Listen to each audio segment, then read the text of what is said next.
سلام، من حمیدم. امروز اومدم بهتون یه فیلتر شکن معرفی کنم. اگه اینو داشته باشی دیگه همه فیلتر شماراتو پاک میکنی، پس تا آخر همراه من باش.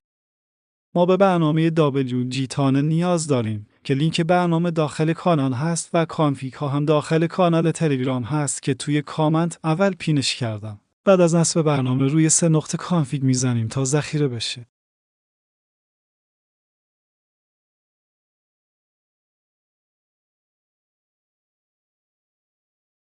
بعد میریم داخل فیلتر شکن، بعد روی به علاوه میزنیم و کانفیگی که ذخیره کردیم رو پیدا میکنیم.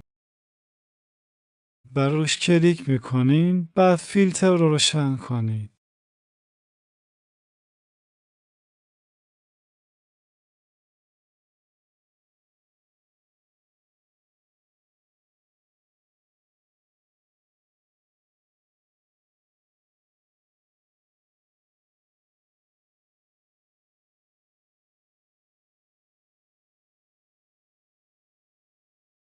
خب بریم برای سرعت یوتیوب. راستی برای گیم هم خیلی خوبه. پابجی، کالا، فری فایر، یوتیوب، اینسایت. خدای سرعت رو ببین چه سرعت داره.